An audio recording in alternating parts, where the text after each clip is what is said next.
नारायण नारायण नारायण नारायण कह दो। नारायण नारायण नारायण नारायण नारायण।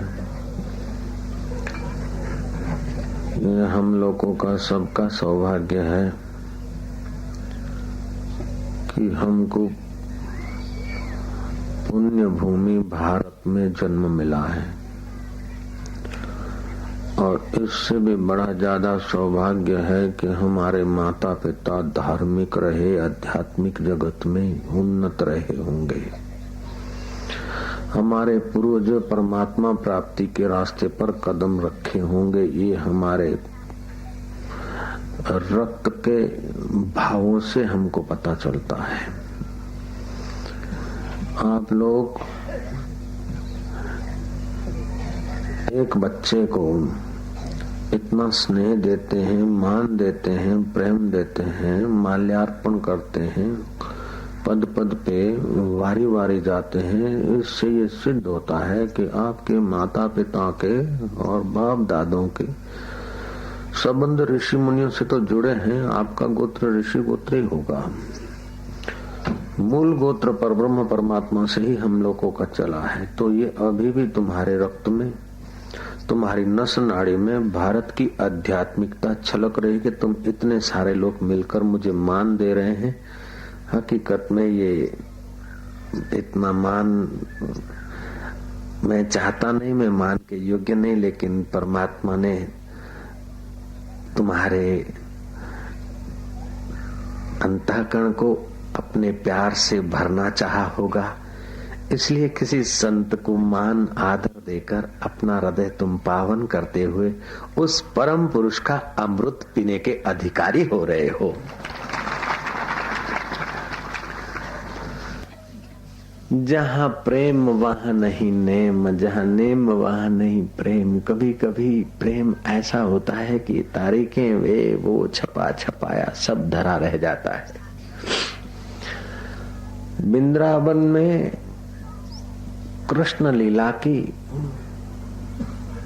कई समितियां हैं और कई पंडों की अपनी अपनी कंपनियां हैं कृष्ण लीला करने की। कृष्ण लीला में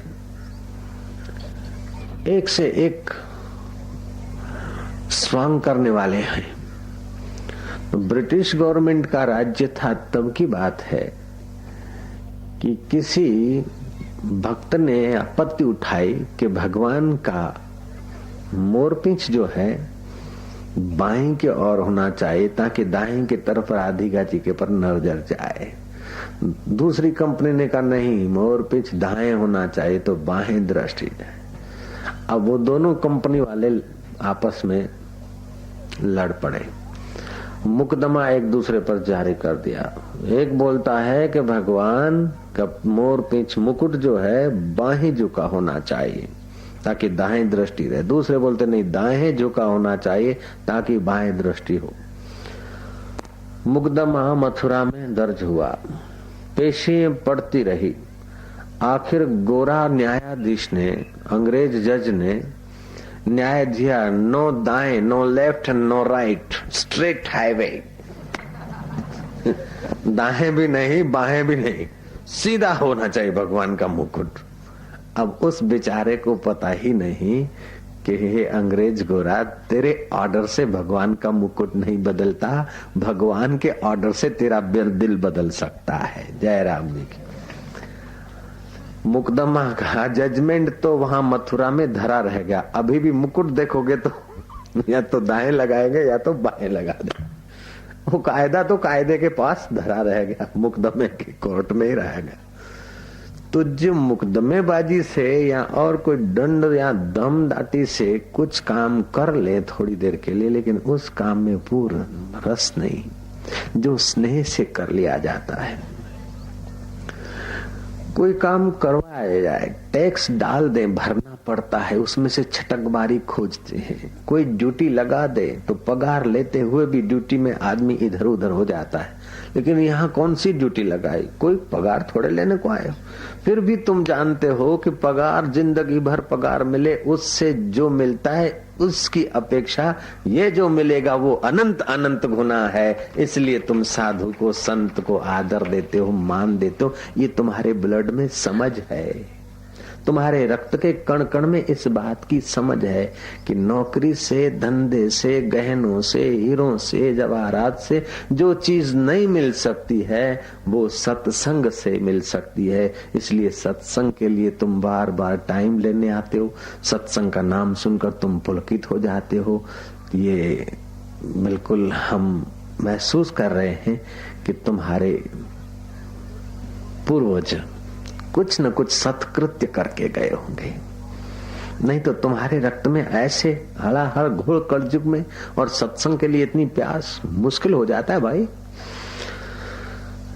कहते हैं कि कथा कीर्तन रात दिन जिनका उद्यम एह, कह कबीर वा संत की हम चरणन की खेर।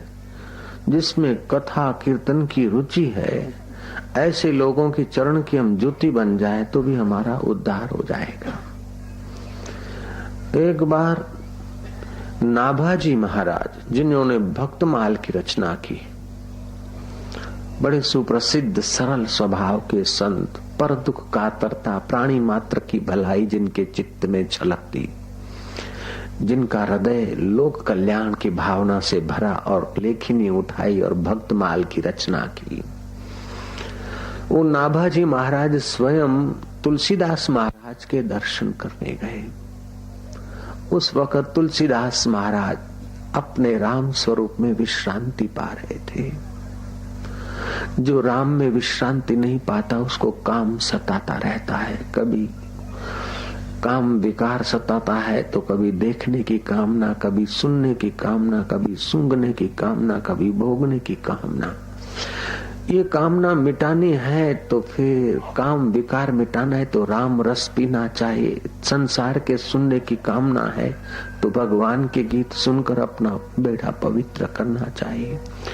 विकार पैदा करे ऐसा चलचित्र और फिल्म देखने की वृत्ति हो तो भगवान के श्रीमुख को देखो, भगवान के श्री विग्रह को देखो, तुम्हारी आंख पवित्र हो।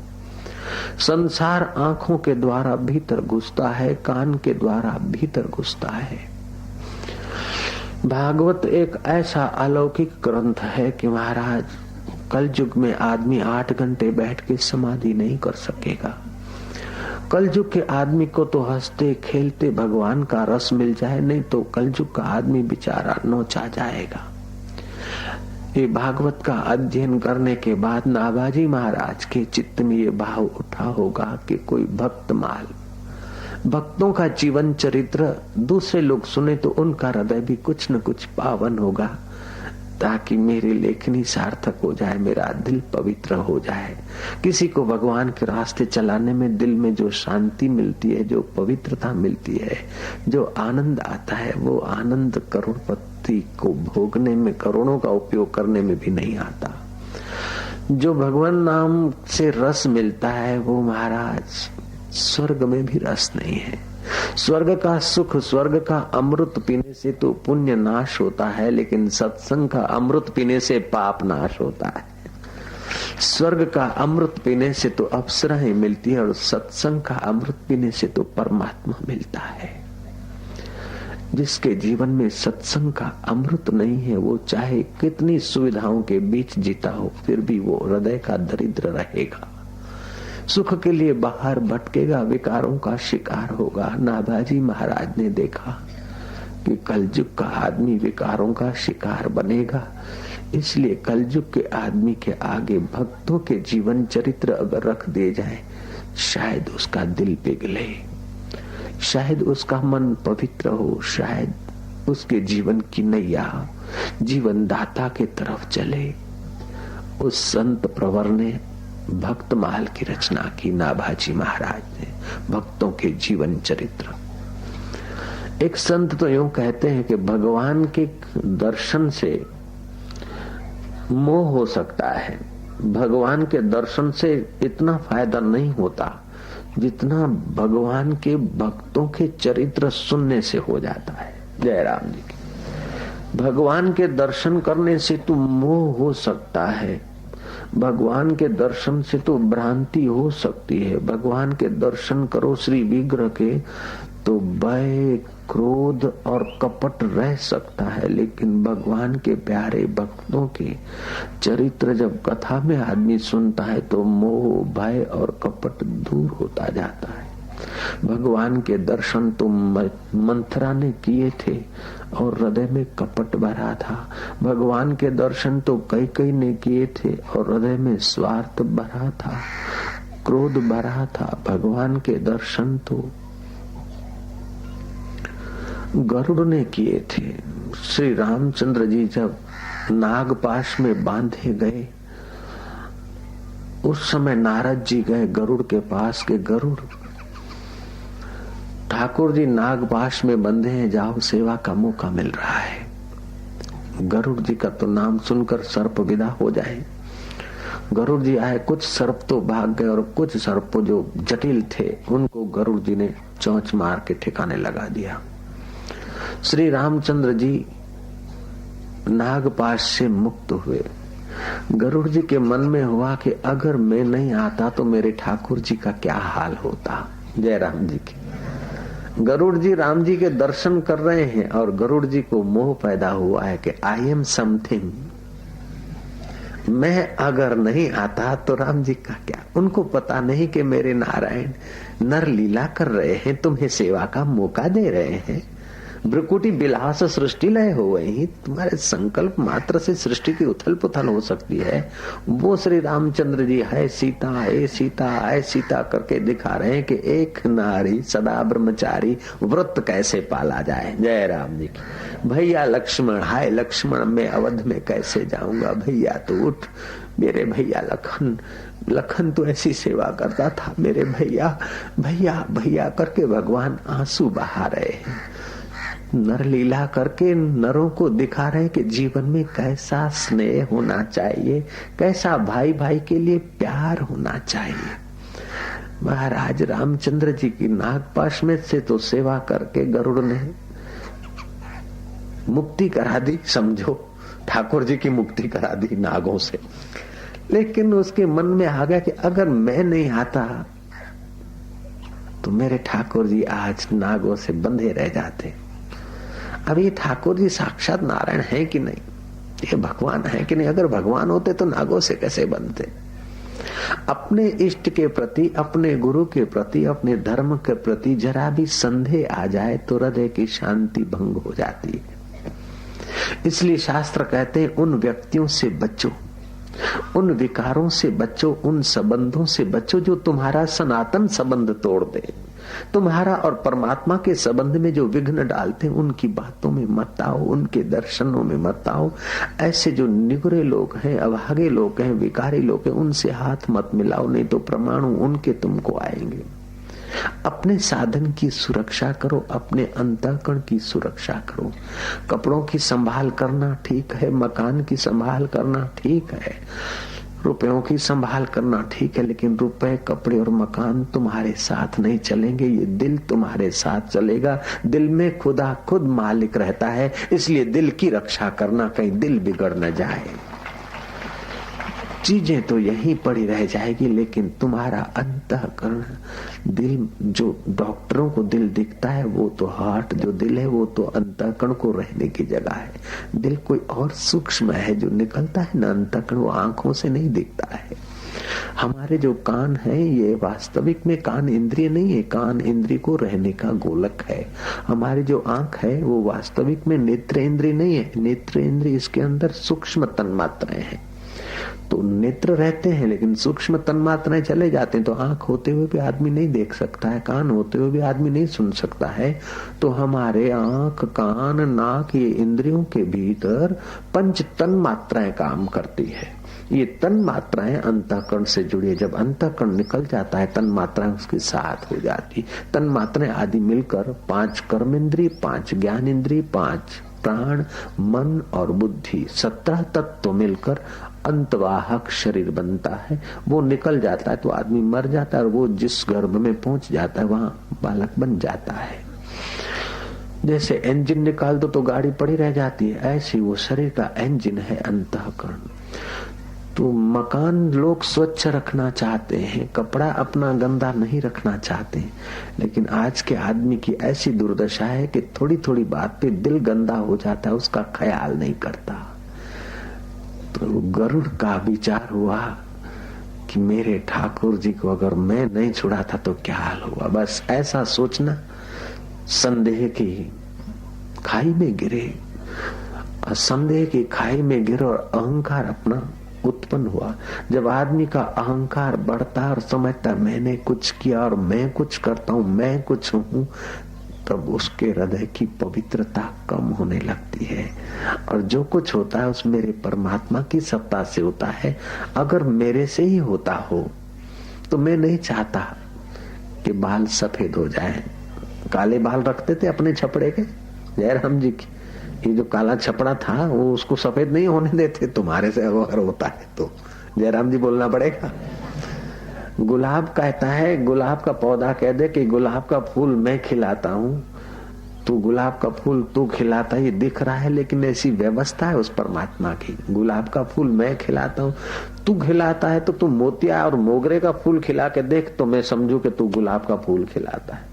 बेटे को मैंने जन्म दिया, ये मेरा बेटा है, ठीक है व्यवहार में कह दो, लेकिन बेटे को तू पैदा कर सकता है, हम तब माने कि बेटे की जगह पे तू चिड़िया पैदा करके दिखा दे, कबूतर पैदा करके दिखा दे, तब हम तुमको माने।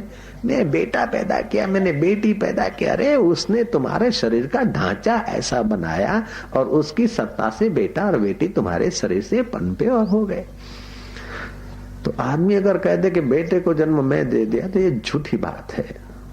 क्यों? कि अगर बेटे को जन्म देने के तेरे तो और कोई साधन को जन्म दे के दिखा दो।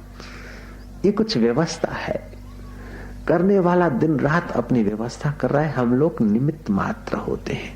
जब ऐसी समझ बढ़ती है ना तो परमात्मा का प्रकाश बढ़ता जाता है, शांति बढ़ती जाती है, ज्ञान बढ़ता जाता है, और उस सत्य स्वरूप का खजाना मिलता जाता है।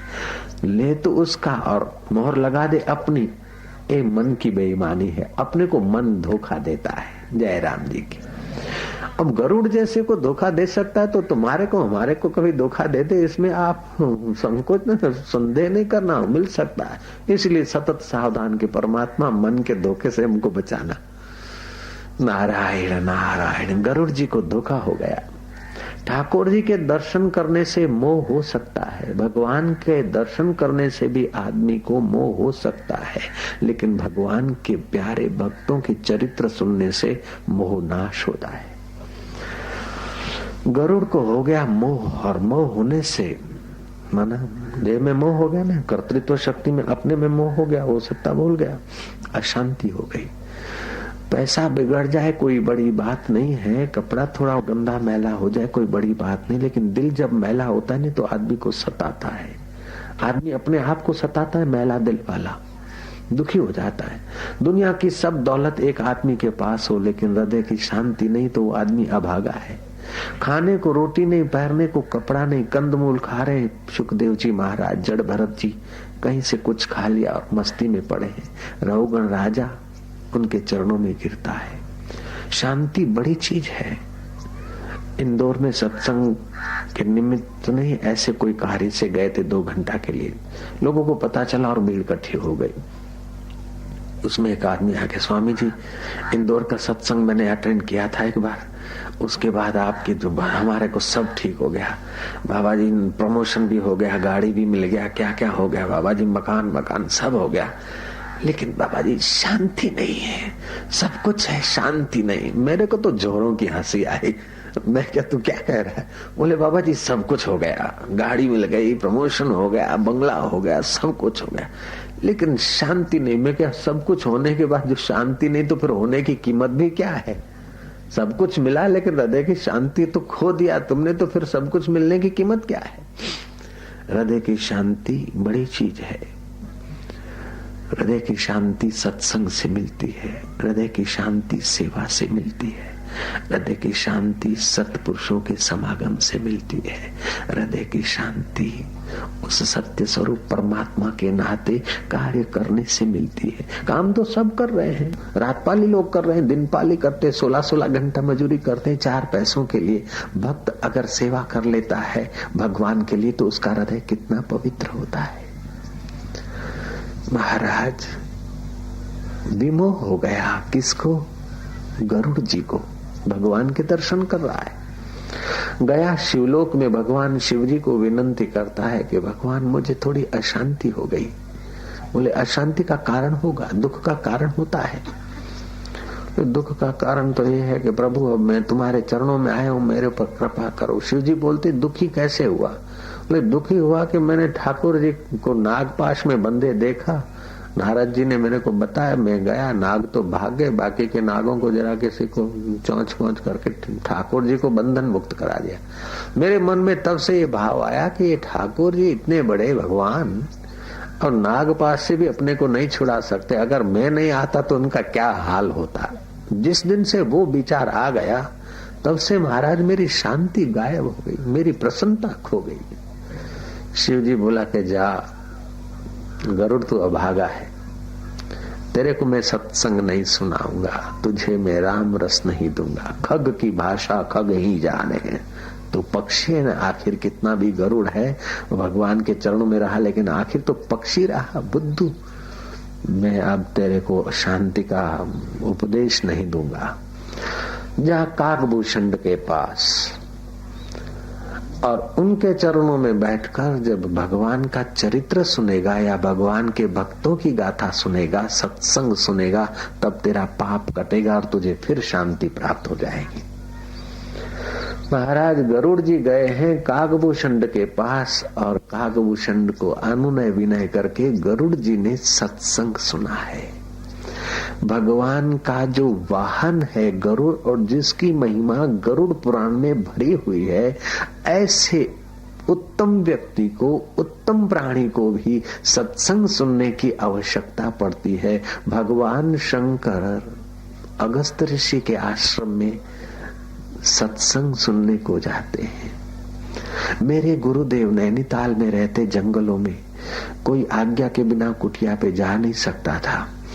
जो लोग आज्ञा मंगाए 2-4 आदमी को इजाजत मिलती थी। गर्मियों में 4 आदमी आए, फिर दूसरे 4, फिर दूसरे 4, ऐसे ज्यादा भीड़ भड़ाका मेरे गुरुदेव पसंद नहीं करते थे। एकांत में तो 4 आदमी सुनने वाले और गुरुदेव सुनाते। कभी वो 4 आदमी चले गए, दूसरे आएंगे तब आएंगे, तो गुरुजी रहते, मैं रहता और रसोया रहता। रसोया रसोई के काम में रहता तो मेरे को गुरुजी बुलाते कि चलो सत्संग करें। कभी कभी मेरे को भी कहीं जाना पड़ता तो गुरुजी अकेले बैठ के भी शास्त्र खोल के सत्संग करते थे। 84 वर्ष की उम्र के थे, 85 वर्ष की उम्र के थे, 88 वर्ष की उम्र के थे, तब मैंने श्री मुख से सुना। और वो अकेले बाबा जी, या तो मैं सुनने वाला या तो बाबा जी अकेले सत्संग करते थे।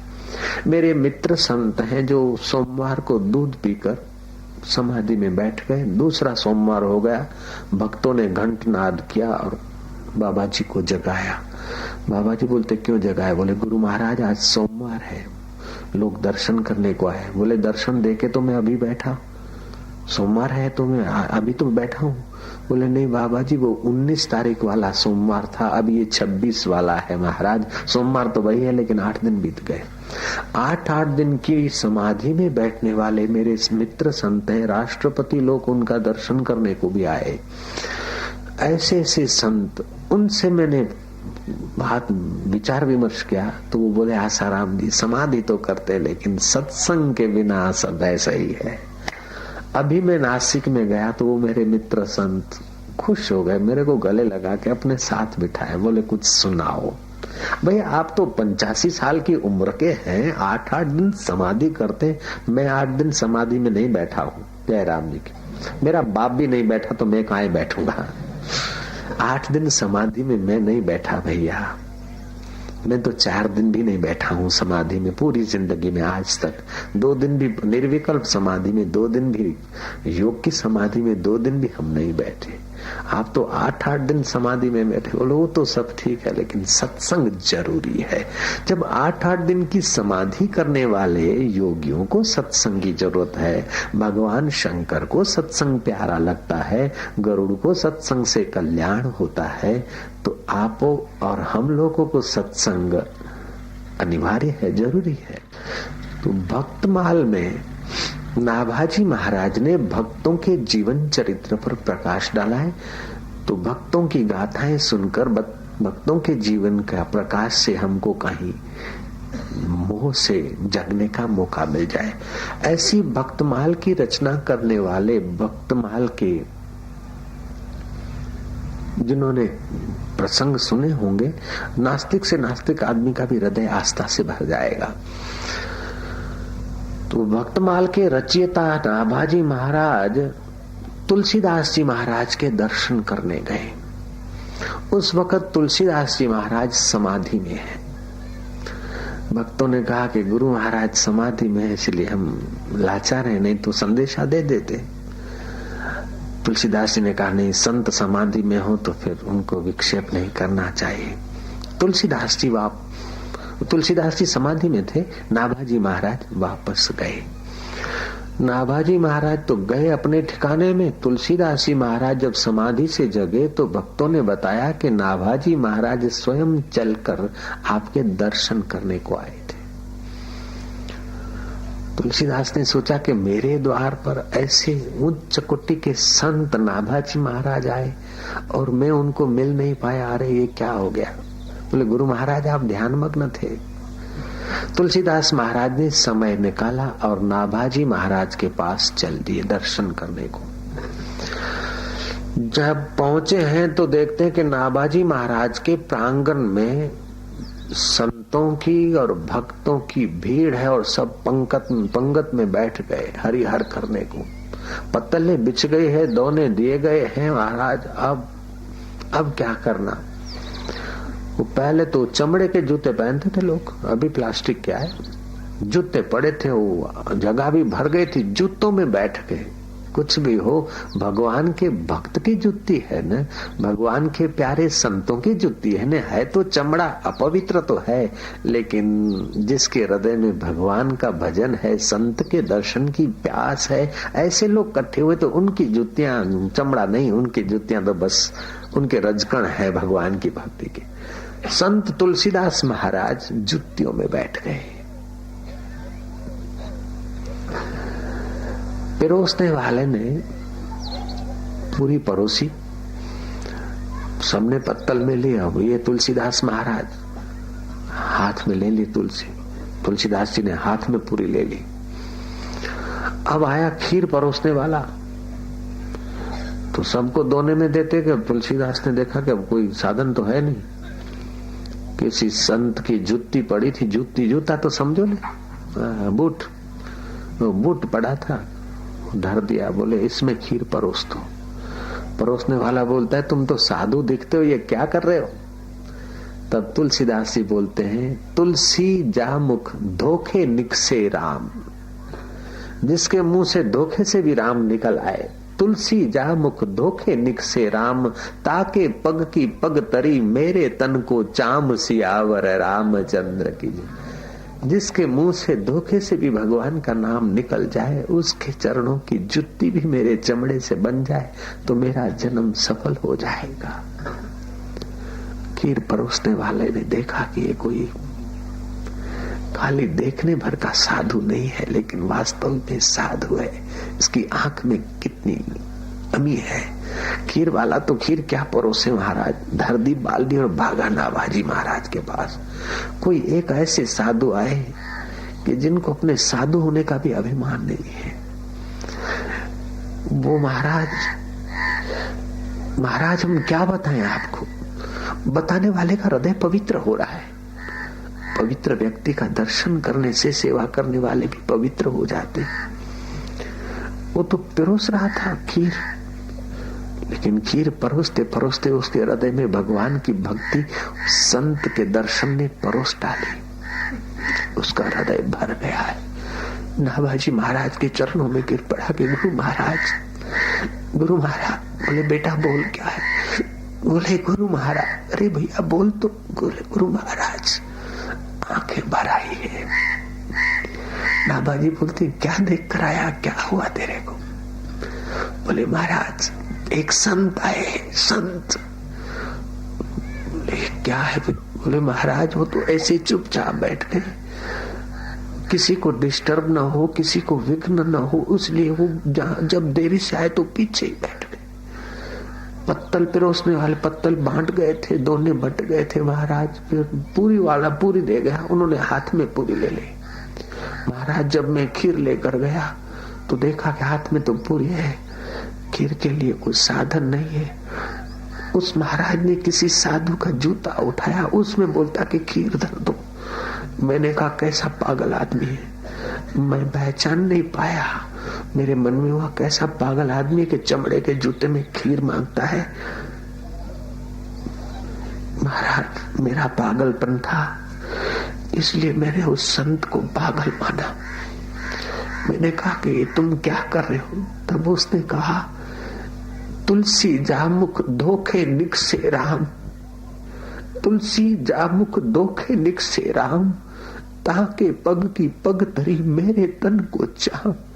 महाराज मानो न मानो वो तुलसीदास जी महाराज है, मुझे माफी दिला दो। मैंने उनका अनादर कर दिया, मन से अपमान कर दिया। मैंने तो मन से अपमान कर दिया, फिर भी उस संत के वचन ने मेरे मन को ही हर लिया है महाराज। नाभाजी महाराज गए, देखे अरे जिनके दर्शन करने को मैं गया था वो संत और यहाँ जुतियों में बैठे, तुम क्या कर रहे हो महाराज? गले लगा दिया और नाभाजी महाराज के आंखों से गंगा और यमुना बही। नाभाजी महाराज की तो आंखें भीग गई, लेकिन वो दृश्य देखकर जो लोग खीर खाने को आए थे, पूरी खाने को आए थे, उनका खीर पूरी तो वहां जरा रह गया, भगवान के अमृत का पान करने लग गए। दो संतों की मुलाकात, प्यारे भक्तों का जीवन चरित्र सुनने से जो हृदय शीतल होता है, जो अंतःकरण पवित्र होता है, वह पवित्रता तो स्वर्ग में कहा। गंगा में तो कोई स्नान कर सकता है, बह जाने का भय रहता है, ठंडी लगने का भय रहता है, लेकिन सत्संग होता है वहां तो ज्ञान गंगा स्वयं हाजिर हो जाती है। दो संतों का मिलन हुआ है, हरि चर्चा हुई है, सत्संग चल पड़ा है। नाभाजी महाराज के अश्रुधार गंगा यमुना बह रही। नाभाजी कहते हैं कि मेरे भक्त माल का आज मुझे मेरू मिल गया है। माला में 108 दाने होते, 108 दाने हो फिर भी माला संपूर्ण नहीं कही जाती। माला में मेरू होता है तब माला पूर्ण होती। नाभाजी महाराज तुलसीदास जी को बस देखते कहते कि आज मेरी माला सार्थक हो गई। भक्तमाल मैंने लिखा, लेकिन मेरे भक्तमाल का मेरू मुझे आज प्राप्त हुआ है। भगवान का दर्शन करने से मंथरा को कपट रहा, कई के पास क्रोध बना रहा, लेकिन भगवान के प्यारे भक्तों का अथवा भगवान का गुणगान सुनने से या भगवान का नाम लेने से, कितना भी कपटी आदमी हो, कितना भी अभिमानी आदमी हो, लोगों की नजर से कितना भी बड़ा आदमी हो, लेकिन उसका हृदय भगवान के प्रेम से भर जाता है। सत्संग की बराबरी मेरे गुरुदेव मुझे कभी कभी टोक देते थे। उस समय लगता था कि गुरुजी मेरे को नहीं जानते हैं, बेवकूफी रही होगी अपनी। मैं एकांत में समाधि लगाने में ज्यादा मानता था, किसी से मिलना जुलना मेरे को अच्छा नहीं लगता था। कुटिया थी पहली डीसा में, और ऐसी ही बाउंड्री थी जैसी आमेट के साधकों ने बनाई। खैर, एक आदमी अच्छा काम करता तो गांव का कितना यश होता है, और मैं तो सोचता हूँ कि उन्होंने नहीं बनाई, तुम्हारे संकल्पों ने बनाई, तो तुमने सबने बनाई। तो जैसे तुम लोगों ने यहाँ कुटीर बनाई, ऐसी डीसा में किसी ने बनाई थी गुरुदेव के लिए। गुरुदेव तो उसमें नहीं रहे, मेरे को आज्ञा दे दी के जाओ उधर रहो। तो मेरे को तो एकांत चाहता था, मिल गया। फिर भी गुरुदेव के चरणों में जब जाता था तो गुरुजी थोड़ा सा मेरे को टोक देते थे। सिंधी भाषा में बोलते थे, मेरे को जब बोलना होता तो सिंधी भाषा में 1-2 वचन बोल देते थे, मैं समझ जाता कि मेरे तरफ इशारा है। गुरुदेव कहते थे, खलक जी खिजमत खान भाया बंदगी बेहतर। ऐसा बोल के फिर मेरे तरफ देखते थे, मैं भाव से प्रणाम कर लेता था, सोचता था कि कितना ख्याल रखते हैं, इतने लोगों के बीच भी कुछ संकेत करना है तो मेरे को सुना तो देते हैं। अपना मानते तभी सुनाते ना। माँ जितना लॉलीपॉप या चॉकलेट या मिठाई खिलाती है वो जितना प्रेम है, उतना ही माँ का थप्पड़ मारते समय भी प्रेम है, लेकिन वो प्रेम का रूपांतर है। दुश्मनी से थोड़े थप्पड़ मारती है, अपना समझ के तो थप्पड़ मारती।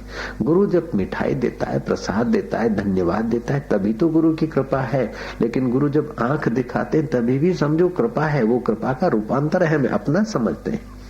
चॉकलेट तो सब बच्चों को दी जाती है, अपने बच्चे को और दूसरे बच्चों को भी चॉकलेट दे सकते हो, लेकिन जब थप्पड़ मारनी होती है ना तो केवल अपने बच्चे को ही मारी जाती, दूसरे को नहीं मारी जाती। तो अपनात्व ज्यादा है मेरे गुरुदेव का मेरे पर। इतने सारे दूसरे गुरुजी के शिष्य हैं, उनको नहीं डांटते, उनकी तो कई गलती, उनको नहीं बोलते, मेरे को बोलते, तो मेरे पर गुरुजी की बड़ी कृपा है। मेरी गलती है क्या कि मैं लोगों से मुलाकात करने में नहीं मानता, एकांत में रहो, पड़े रहो चुपचाप, बस खाने पीना कुछ नहीं, थोड़ा सा मूंग वूंग उबाल देते हो, रख देते थे, भिगा देते थे, चबा लिया, बस बैठे रहो। तो गुरुदेव टोकते थे। अब पता चलता है कि गुरुदेव अगर उस समय नहीं टोकते तो शायद हम लोग अभी यहाँ भी तो नहीं होते। कितनी कृपा रही होगी गुरुदेव की आमेट के लिए। उस वक्त गुरुदेव के कान पर आमेट का नाम नहीं आया होगा, गुरुदेव के कान पर ग्वालियर के और जगह पे अपना सत्संग होगा, ऐसा गुरुदेव के कान पर नाम नहीं आया होगा। लेकिन मैं अकेला एकांत में बैठता, समाधि में लगा रहता, तो मेरे अकेले का कल्याण होता। गुरु ने कैसी कृपा कर दी कि वो इस शरीर के द्वारा हजारों का कल्याण का काम कर रहे हैं। ये उनकी कृपा तो काम कर रही है, मैं क्या होता हूँ भैया। तो उन महापुरुषों की कृपा ही तो काम कर रही है, ब्रह्मवेताओं की। तो आपके हृदय में सचमुच वो परमात्मा का प्रसाद है। आप सचमुच में भाग्यशाली कि आपको कथा में रुचि है, सत्संग में रुचि है। पापी मनुष्य की यह पहचान है कि जिसको हल्की भोग भोगने में रुचि हो, हल्की वासना पूरी करने में जिसकी जिंदगी लगी हो, लड़ने लड़ाने में जिसको मजा आता हो, निंदा करने में जिसको मजा आता हो, समझ लो कि पापी मनुष्य की पहचान है। लेकिन सत्संग सुनने में जिसको मजा आता है, परमात्मा का नाम लेने से जिसको मजा आता है, निष्काम भाव से सेवा करने में जिसको मजा आता है, सत्पुरुषों का दर्शन करने से जिसको आनंद आता है, माता पिता का आदर करने से जिसको आनंद आता है, समझ लेना कि उस पर भगवान की विशेष कृपा है।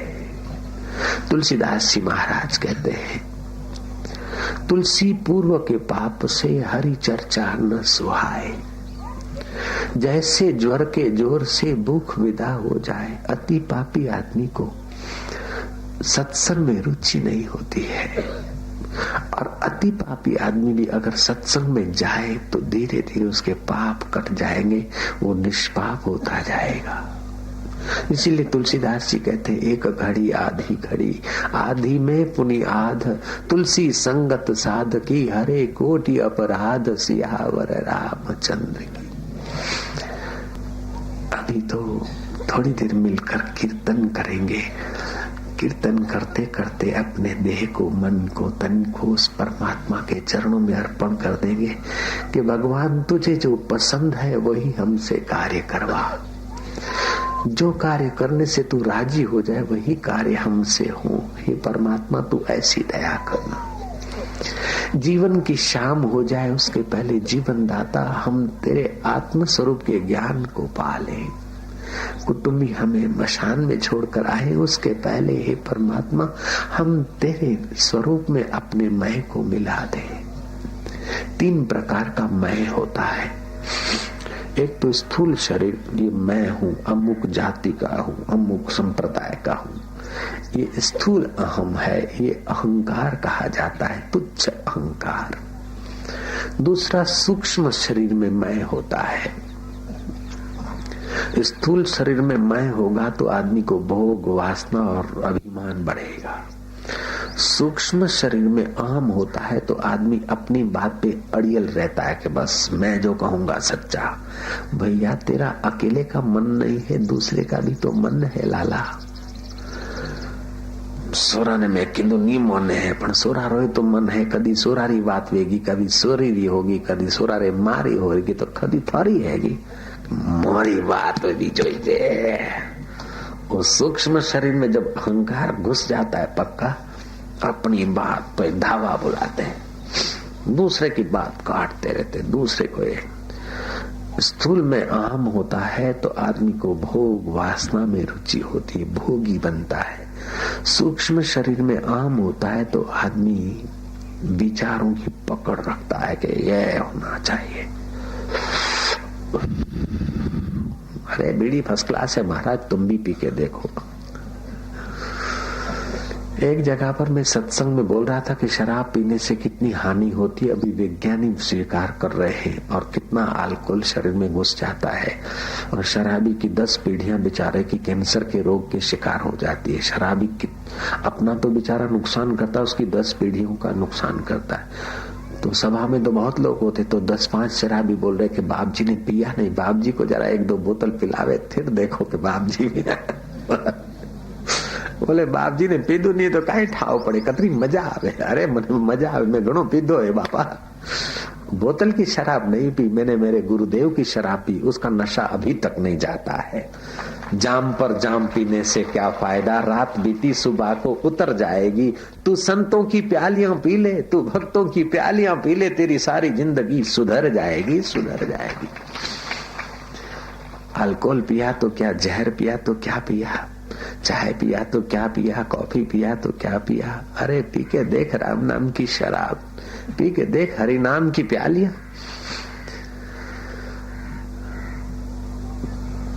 नारायण नारायण नारायण नारायण नारायण नारायण नारायण। लक्ष्मी चंद सेठ को स्वप्न हुआ है रात को। लक्ष्मी जी ने कहा कि मैं तो तुम्हारे घर से विदाई लूंगी, तुम्हारे पुण्य पूरे हो गए, तुम्हारा जो दान पुण्य सेवा था वो तुमने खर्च कर लिया, पुण्य तुम्हारा खत्म हो गया, अब मैं तुम्हारे घर से रवाना होने वाली हूँ। तुमको कुछ चाहिए तो मांग लो वरदान, लेकिन शर्त ये कि वो मांगो मेरे सिवाय की बात। लक्ष्मी मांगोगे तो नहीं मिलेगी, और कुछ मांग लो। लक्ष्मी चंद सेठ बोलते हैं कि माता जी कृपा करके तुमने सपने में हमको बताया है कि जा रही हो, तो कम से कम एक बार कल को पधारो। मैं कल सलाह करके सुबह को, कल रात को आप सपने में पधारो, आपसे मांग लो। दूसरे दिन अपने कुटुंबियों को एकत्रित किया। 4 बहुएं थी, उसको 4 बेटे थे। तो बड़े बेटे ने बड़े बहू ने कहा कि अगर लक्ष्मी जी जा रही है तो लक्ष्मी जी को बोलो कि अपनी जो तिजोरी है ना कि वो हीरे जवाहरात से भर के फिर चली जावे। तब दूसरी बहू ने कहा कि एक ऐसी बात करो, जब लक्ष्मी जी जाने वाली है तो धन में से धूल हो जाएगा, और लक्ष्मी जी आने वाली है तो 500 रुपए की जमीन भी 2 लाख बना लेती है, 5 लाख बना लेती है मुंबई में। धूल में से धन होता है क्या? लोग बोलते धूल में से धन, धूल में से धन का मतलब है कि है इतने में लिया, खान लिया इतने में, और ऐसा धन निकल आया कि है। लक्ष्मी जी आने वाली होती तो कटत ही मले, અને जाने वाली होती तो सब दरवाजा बंद करो तो ही जाए, है पियो खाओ लुटाओ, ऐसे होता है। तो तिजोरी भर के भी जाएगी माता जी, तो तिजोरी का हीरा जवेरात कौकरा भेजाएगा, कौकरा। बीचली बस बहू ने कहा कि लक्ष्मी जी से ऐसा मांगो कि अपने साथ जो वेर झेर करे, अपनी जो निंदा करे, कि अपना जिससे ऐसा है, ऐसा समझोगे आप नहीं जानता होगा, ऐसा लड़ाई झगड़ा जानो होता, ऐसा ऐसा है। और लक्ष्मी जी से बोलो कि हमारा जिसके साथ ऐसा हो के झगड़ा, उनका नखो गाड़ के जाओ, अनरो सत्यानाश हो जाए, ऐसा करके जाओ। तब वो छोटी बहू बोली कि ऐसा करने से अपने को क्या मिलेगा, किसी का सत्यानाश हो जाएगा तो उसका उतने में अपना भी तो पुण्य नाश तो हो ही रहा, और भी अपना तो काटा होगा। शक्कर खिला शक्कर मिले, टक्कर खिला टक्कर मिले, नेकी का बदला नेक है, बदों को बदी देख ले। इसे तो दुनिया मत समझ माई, ये सागर की मझधार है, औरों का बेड़ा पार करो तो तुम्हारा बेड़ा पार है।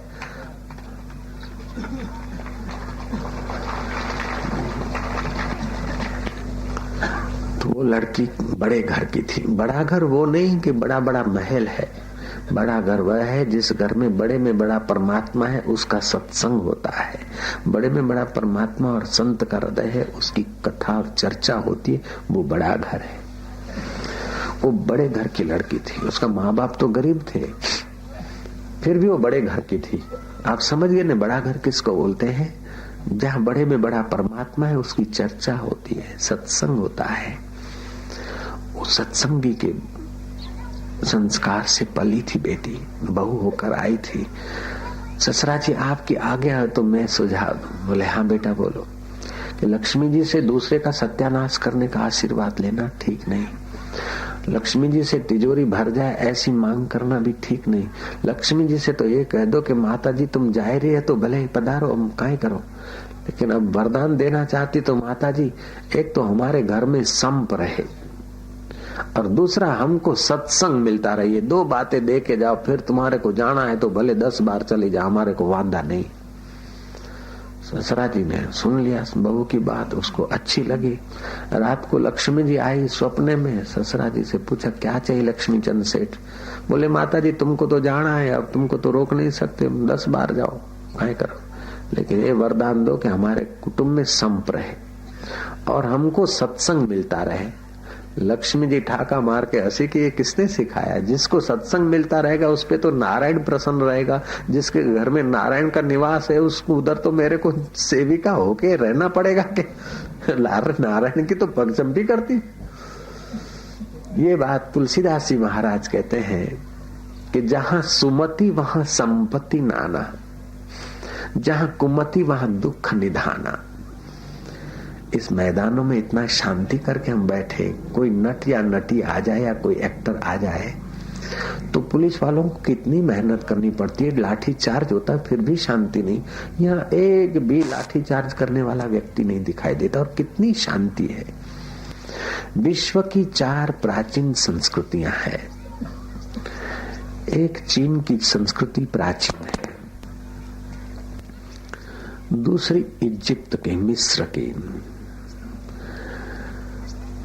रोम आदि। भारत की संस्कृति प्राचीन है, लेकिन वो 3 संस्कृतियां जो है वो अब तो या तो गिरजाघर में दिखती है कभी कभी, या तो फिर अजायब घर में, म्यूजियम में। भारत की संस्कृति अभी भी मैदानों में दिखती है। इस संस्कृति का चमकना 2 कारणों से। इस भारतीय संस्कृति में, सनातन धर्म में, एक तो साधन सामग्री भजन करने की बहुत है। दूसरी बात कि इसमें उत्सव ऐसे रखे गए कि कभी उत्तरायण का पर्व है तो कभी होली का पर्व है, कभी दिवाली का पर्व है तो कभी शरद पूनम का पर्व है तो कभी गुरु पूनम का पर्व है।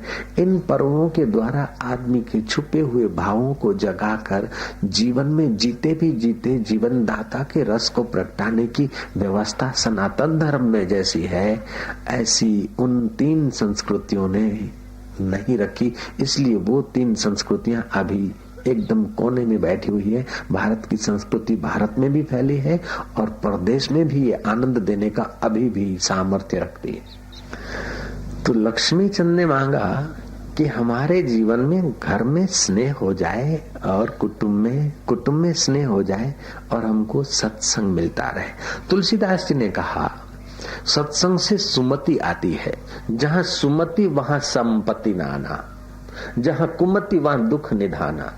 सत्संग से सुमति आती है और जितनी सुमति होती है उतनी उसके पास बिन बुलाए संपत्ति, सुख, यश अपने आप आता है। शबरी ने यश अपना बढ़ाने के लिए थोड़े सेवा किया था, सुमति थी। शबरी को तो पता भी नहीं कि टीवी के डिब्बों में मेरा पिक्चर चलेगा जयराम जी की। शबरी को तो कोई पता नहीं, लेकिन सुमति थी कि गुरुद्वार पर सेवा करती थी, साधु संतों का आदर करती थी, भगवान का भजन करती थी। नहीं तो शबरी से भी 10 गुना काम करने वाली कई महिलाएं आई होगी दुनिया में। दिन पाली भी करे, कोई कोई बेचारी मजदूरी सड़क पर रात पाली भी बाइया करे, लेकिन अणा को कोई नहीं जाने। शबरी सेवा भाव से करती थी। सरोवर कांठे शबरी बैठी, सरोवर कांठे ओली भीलण बैठी, सरोवर कांठे ओली गांडी बैठी ने धरे राम मनु ध्यान। राम राम रटता शबरी बैठा, हैये राखी हम। सरोवर कांठे ओली भीलण बैठी, सरोवर कांठे मारी शबरी बैठी ने धरे राम मनु ध्यान। राम राम रटता शबरी बैठा, हैये राखी हम। गुरु ना वचनो माथे राखी, ऋषि ना वचनो माथे राखी, हैये धरती ध्यान। राम राम रटता मारा शबरी बैठा, हैये राखी हम। ए हाड सुक्या ने मास सुक्यूं, हाड सुक्या ने मास सुक्यूं, सुक्यूं शबरी केरू चाम। राम राम रटता शबरी बैठा, हैये राखी हम। सरोवर कांठे ओली भीलण बैठी। एक भीलण महिला को जितनी अक्कल है उतनी अक्कल अगर आज के अभिमानी व्यक्ति को आ जाए तो उसका अभिमान नहीं रहेगा, भगवान का प्रकाश प्रकट हो जाएगा। तो मैंने विनंती किया था 3 प्रकार का अभिमान होता है। एक देह का अभिमान, स्थूल शरीर का अभिमान, ये मकान मेरा है, ये गाड़ी मेरी है, ये जाति मेरी है, ये खेत मेरा है, ये स्थूल अहंकार है। दूसरा कि ये मेरा सिद्धांत है, ये मेरा नियम है, ये मेरा है, वो मेरा है अंदर से, ये सूक्ष्म अहंकार। स्थूल अहंकार आदमी को भोगी बनाता है और तुच्छ अभिमान में गिराता है। सूक्ष्म अहंकार आदमी को सिद्धांतों में ये मेरी बात बनी रहे, अब अपनी बात को इतना पकड़ रखेंगे कि सामने चाहे घाटा होता हो, नुकसान हो जाता हो हजारों आदमी का, लेकिन अपनी पार्टी का होना चाहिए। तीसरा अभिमान होता है वास्तविक आत्मा का। उस अभिमान के जहरे ये 2 अभिमान उस पर ढके रहते हैं। ये 2 अभिमान अगर हटा दे तो तीसरा अभिमान हटाने की जरूरत नहीं पड़ती है। तीसरा अभिमान तो आपकी अमरता की खबर देता है कि तुम आत्मा हो, तुम अजर हो, तुम अमर हो, तुम नित्य शुद्ध बुद्ध मुक्त हो। तीसरा अभिमान जब प्रकट हो जाए, ये 2 परतें हट जाए तो असलियत तुम्हारा मैं प्रकट हो जाएगा। सो हम देखा अपने आप को, मेरा दिल दीवाना हो गया, ना छेड़ो मुझे यारो, मैं खुद पे मस्ताना हो गया। राम तीर्थ का वो तीसरा मैं जो शुद्ध मैं प्रकट हो गया, तो राम तीर्थ बोलते मैं बोल रहा हूँ, ईश्वर बोल रहा है, मैं बोल रहा हूँ, परमात्मा बोल रहा है, मैं भारत हूँ, मैं विश्व हूँ। तो लोगों ने बोला क्या तुम ईश्वर हो, विश्व हो, ब्रह्म हो? बोले हाँ। तो बोले चांद सितारा तुमने बनाया? बोले हाँ, जब से बनाया तब से चमक रहे हैं, यही मेरी नीति है, वो मैं चैतन्य हूँ।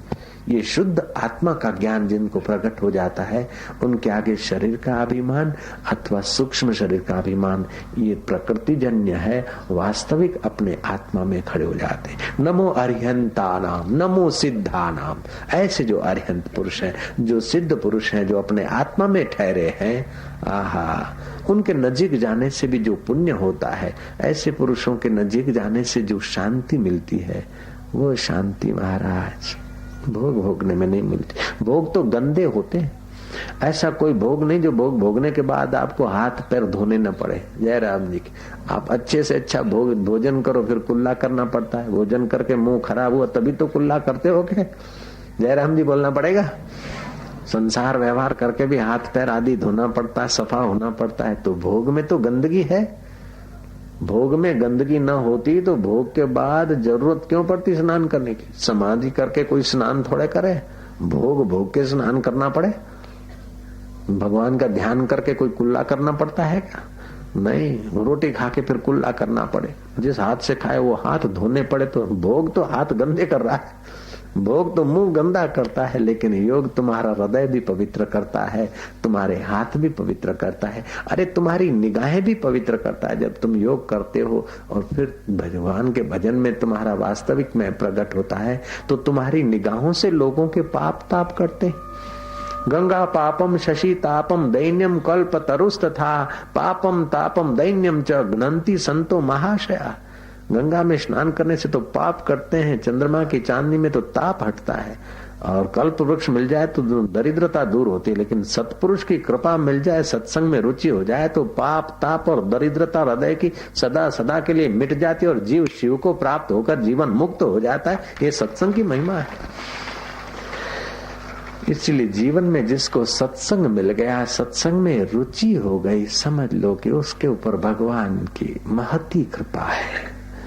आपके ऊपर थोड़ी सी कृपा होगी पुण्यों की तो आपको धन मिलेगा, कृपा थोड़ी ज्यादा हुई तो थोड़ा अच्छे आदमियों की चमचे वाह वाह करे कोई बड़ी बात नहीं, लेकिन सज्जन श्रेष्ठ पुरुष जब तुम्हारी बात को स्वीकार करे तब समझना कि तुमने कोई बड़ा काम किया, नहीं तो शराबी के भी 4 चमचे होते हैं। जयराम जी की। तुम्हारा यश कभी सच्चा माना जाए कि तुमने अच्छा काम कर दिया, वो शास्त्र अनुकूल होना चाहिए, महापुरुष अनुमोदित होना चाहिए, और वो कार्य करते समय तुम्हारे हृदय में शांति का आनंद का एहसास होना चाहिए कि आपने बड़ा काम किया। नहीं तो शराबी भी बोलेगा मैंने बोतल पी बढ़िया काम किया, अरे क्या खाक बढ़िया क्या, मैंने सिगरेट पी और 4 दोस्तों को पिला दी, क्या खाक बढ़िया? शास्त्र कहता है क्या? शास्त्र सम्मत हो, महापुरुष अनुमोदित हो, और वो कार्य करते समय तुम्हारे हृदय में प्रसन्नता आती हो, चाहे फिर दुनिया के लोग तुमको धन्यवाद न भी दे, फिर भी सत्कार्य करते हो न। शबरी भीलन जो सेवा करती थी, कोई देखने थोड़े गया था, गुरु भी तो चले गए थे, फिर भी शबरी की सेवा तो राम को स्वीकार हो गई। तो आप सेवा करें, कोई देखे चाहे न देखे, आपको वॉलंटियर का बिल्ला मिले चाहे न मिले, आप पहनो चाहे न पहनो, लेकिन सेवा करते समय आपके हृदय में होगा कि मैं ईमानदारी से सतर्कता से सेवा कर रहा हूँ। कोई नहीं देखे फिर भी तुम्हारा अंतर्यामी तो देख रहा है। आदमी छुप छुप के पाप करे, अणारो बदलो मळे, तो छुप छुप के अगर सत्कर्म करे तो अणारो बदलो नहीं मळे क्या? पाप को प्रकट करने से पाप नाश हो जाते हैं, और पुण्यों को ज्यादा प्रकट करने से पुण्य का प्रभाव क्षीण हो जाता है। इसलिए सत्कर्म करो, नेकी कर कुएं में डाल, ऐसा कहावत, नेकी कर कुएं में डाल। अरे कुएं में क्यों डाल दे कि जमे हो जाए? जैसे रुपया कमा तिजोरी में डाल, रुपया कमा पिया कमाओ तिजोरी में डालो, नेकी करे तिजोरी में डाल, तो इससे तुम्हारा हृदय और उन्मत्त होता है। भजन तो करे, लेकिन भजन ऐसा करे कि इस भजन का बदला संसार की चीज नहीं चाहिए, भजन का बदला तो भजन का दाता चाहिए। जय राम जी की।